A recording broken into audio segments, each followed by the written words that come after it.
It is playoff prediction season in the NHL. Today embarks the march to the Stanley Cup for 16 remaining franchises. And in this video, I'm going to give you the script, exactly how it's going to go down. I'm sure it'll be 100% accurate. That being said, I do have a bracket in place for my community that I posted in my Discord. If you want to join it, and it is before 5 p.m. when the first series kicks off, click the link down below. And let me know how wrong I'm going to be. We're also going to take a look at betting lines for those series. Not that I'm a huge gambler, but there's a few that I think have some decent payouts. All right, let's get into it. All right, here we go. We've got a brand new bracket all ready to go. All right, the Dallas Stars taking on the Vegas Golden Knights. Now, Vegas, obviously the reigning Stanley Cup champions. It doesn't feel like it, and I don't know why. Maybe it was because Adin Hill, which was essentially like their fourth-string goaltender, or the fourth goalie used in their playoff run. The fact that they lost Jack Eichel, Mark Stone, crazy he's back, possibly. And they go and get Tomas Hertl. Just a very weird season because they dominated at the start and then sort of fell apart, like almost kind of St. Louis. If they didn't blow 5 points against the Sharks, it would have been really close if Vegas even made the playoffs. That said, Dallas is top 10 in goals for and against. Ottinger kind of had a letdown season. Many of the top-end goaltenders, by the way, not having great years. I don't know what's up with that, but Sorokin, probably not the game one starter for the Islanders. If you would have bet that the Islanders are going to make the playoffs this year and it wasn't going to be Sorokin as the starter, you would have said that's absolutely ridiculous. But even Shesterkin, too, he came alive a little bit later on in the year, but it's just been kind of mediocre outside of a few. The goaltending situation in Vegas is concerning. I think that we probably see Logan Thompson and Adin Hill, but I got to be honest with you, Dallas is just so deep. It's going to be very difficult to knock out Vegas because they are literally, like, if you were to build a playoff team, forget about the regular season, Vegas would be it. But I just think that with all the injuries, the goaltending not being, like, set in stone, we're going to go with Dallas in the first series. Also, Vegas agrees, taking a look at the betting lines. Dallas Stars to win the series outright, minus 140. I don't know if I would take that because going up against the Stanley Cup champions, you're not super confident in it, but I do think Dallas wins. All right, next, Winnipeg and Colorado. It's crazy to me because I feel like all year or recently, it's crazy because I feel like recently the trendy take is like, oh my God, I think Winnipeg's going to win. And it was like, that's like the shock upset of the playoffs, but it became so far to that side that now Colorado is like the heavy underdog in terms of perception. When it comes to goaltending, it's not even close. How Georgiev got like a charity all-star invite is nuts. He's played 1 billion games. He is probably the worst starting goaltender in the playoffs, and that includes Ilya Samsonov. There is just basically only 2 players that can single-handedly win playoff games, like when they want to. It's so rare in this sport to see. You think prime Sidney Crosby, but really now it's Connor McDavid and Nathan MacKinnon. They are just insanely competitive, faster than everyone, more hockey IQ than anyone on the rink. I just don't see how Winnipeg's stars or forwards up front deal with Nathan MacKinnon. I actually think Winnipeg's a better team. The Middlestad trade, I think, will be a miss.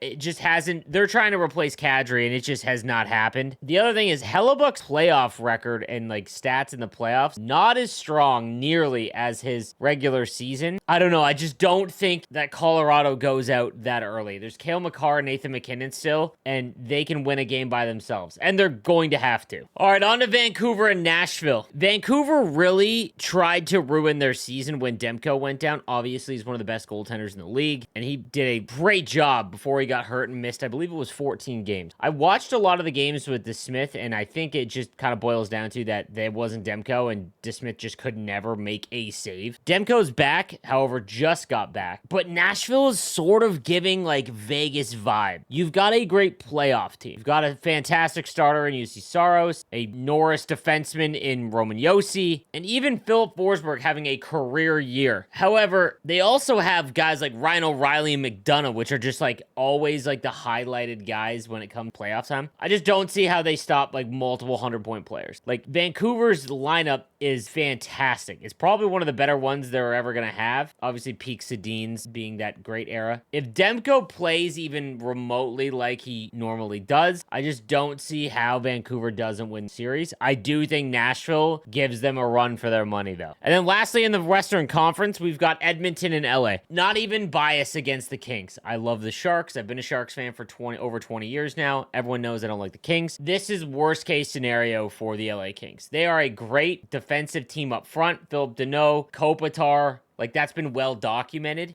No one can stop Connor McDavid. And that's been proven when these two teams have met before. They just match up terribly. The goaltending isn't an advantage at all, even though Stuart Skinner, for whatever reason, got left in the last season in the game and got shelled, and he's been up and down all season long. Talbot has also been up and down, but there's no advantage there. I see no way LA even gets to 6 games. So with that being said, I think Dallas will beat Vegas in 6. Colorado against Winnipeg, that's in 7. Winnipeg and Nashville, that's in 6. No, 7. No, 6. And then Edmonton and LA, I'll give LA 1 game. Probably some random overtime game at home or something. I'll give them 5. All right, on to the first round of the Eastern Conference. We've got Florida and Tampa. Taking a look at the betting lines for the rest of the Western Conference. Colorado against the Jets. Colorado's actually the favorite still in terms of where the money is, minus 135. Jets are plus 115. You've got Vancouver at minus 150. Nashville at plus 130. And then you've got the Oilers at minus 190 and the Kings 160. Of all of these, the Jets one is probably the best because I think they have the best shot to knock off the favorite. So that's decent plus money for the Jets. And as well, Vegas, like I mentioned, I think that that's a pretty good line considering that's the Stanley Cup champion from last year. On to the first round of the Eastern Conference, Florida and Tampa. What a fun series again. Now, it did not go well for the Panthers last time these two teams met, and if Sergachev was healthy and in the lineup, I think this would be entirely different. However, Vasilevsky and that D-core has just been a mess this season. They have given up a ton of goals, but their power play is electric. I think the big advantage here is that, much like Dallas, their top-end stars, while they might not be the league's best, they are among the best in terms of playoff build players. Like Matthew Tkachuk is the prototype playoff player. Barkov is one of the best defensive centers in the game. I like the depth a little bit more. God, man, but I don't know if I trust Bobrovsky to do it again. Like he was so bad for like 3 years. What's the money at? Panthers minus 180. I'm not going to lie. I don't know if I think Tampa's going to win that series, but plus 150 to the Lightning. Ugh. I don't mind that if you were, again, trying to make some money.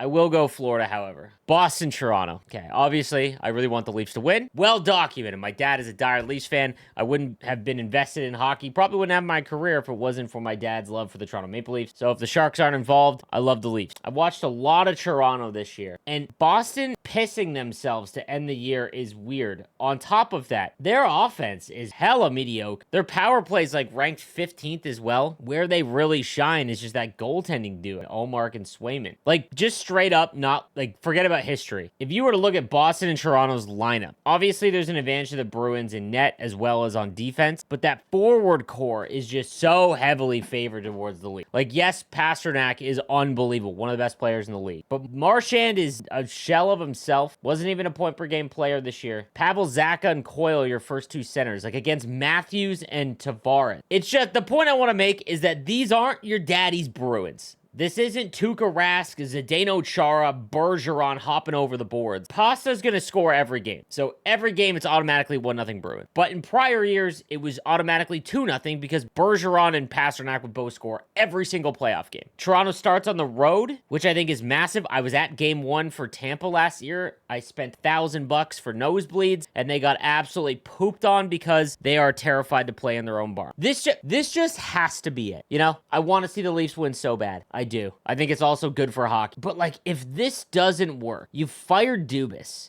Keefe is gone no matter what. But so is Shanahan and probably Marner. Like, these guys are all in their primes. And we're not talking like they're young players becoming superstars. Like, we are entering the 3-year window of Matthews and Marner and really Nylander where there is no more growth. This is the peak. It just has to happen. It has to happen. All right, New York and Washington. I mean, I don't know how. I watched quite a few Washington Capitals games as well. I also go to Washington quite often. Awesome to see Ovi back in the playoffs for probably the last time, because there is no way they can replicate what they had this year. Charlie Lindgren should get MVP votes. Like, of all the series, this is the easiest one in the first round. Enjoy your extra week of your season being alive, Capitals fans. It's unbelievable you managed to make the playoffs, but that's really all it was. Carolina and the Islanders. God, I feel like these teams have played so often. I am a big Carolina guy. I think that they are the Eastern Conference version of the Dallas Stars, where they just have great players throughout the lineup everywhere. They're getting good goaltending. Freddie Anderson is, as long as he stays healthy, but even if they don't, Kochetkov has been really good as well. The Islanders got in with an unbelievable run to end the season, and it wasn't even because of Sorokin. Like, Varlamov is going to start more. I don't see it. I don't think this is much of a series. Carolina. In terms of game, I think Florida-Tampa goes 7. Like, I think the Lightning give them all they can handle. And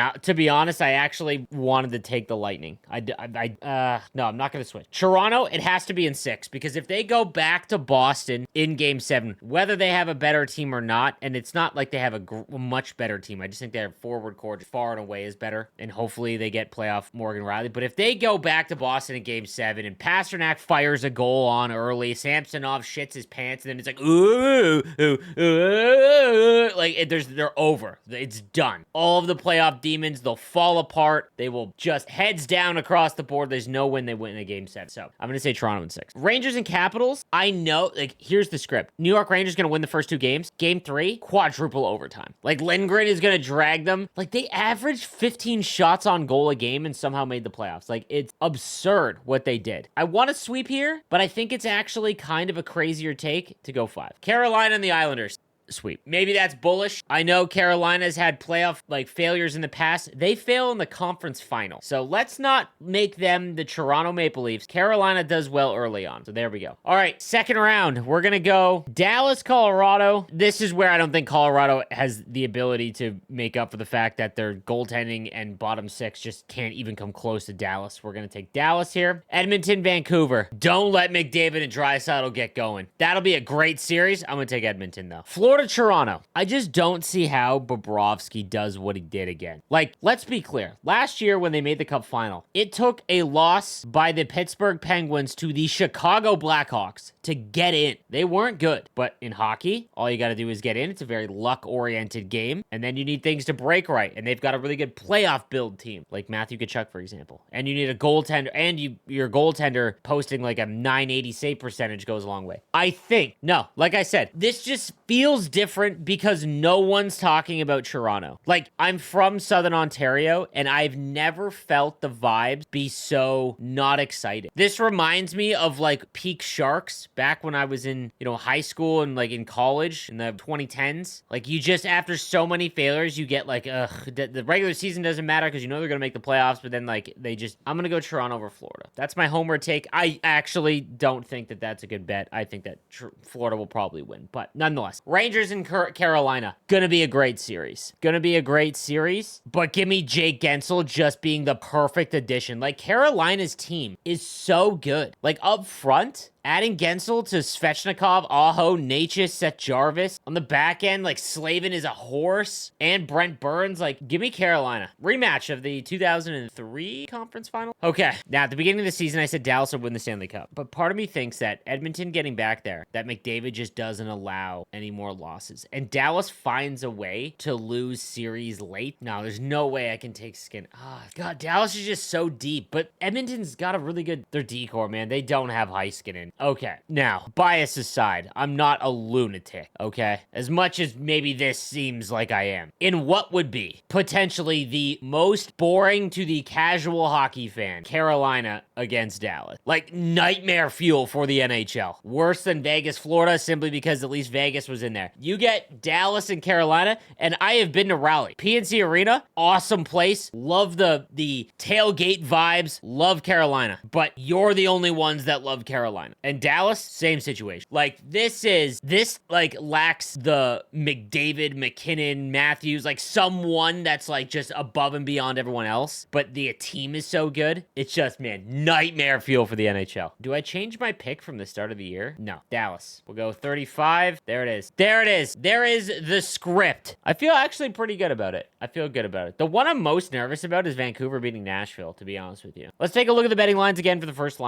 round. Carolina minus 340 over the New York Islanders. Like, plus 280 is crazy odds. No way they beat Carolina. The Leafs at plus 105 is interesting as well, but I don't feel like anyone should be confident enough to bet the Leafs. I honestly think that the best line, if you are trying to just make a good bet, is the Lightning plus 150 over the Panthers. The Rangers are minus 450. Good God. But yeah, that is probably the Lightning plus 150 is probably the best one in my opinion, or maybe Winnipeg. But that is my predictions for the 2024 Stanley Cup playoffs. Let me know who you think the champ is going to be down below. And again, if you have enough time, join the bracket all day today. And I can't wait for this to be clipped and commented for the rest of the season. Go Leafs.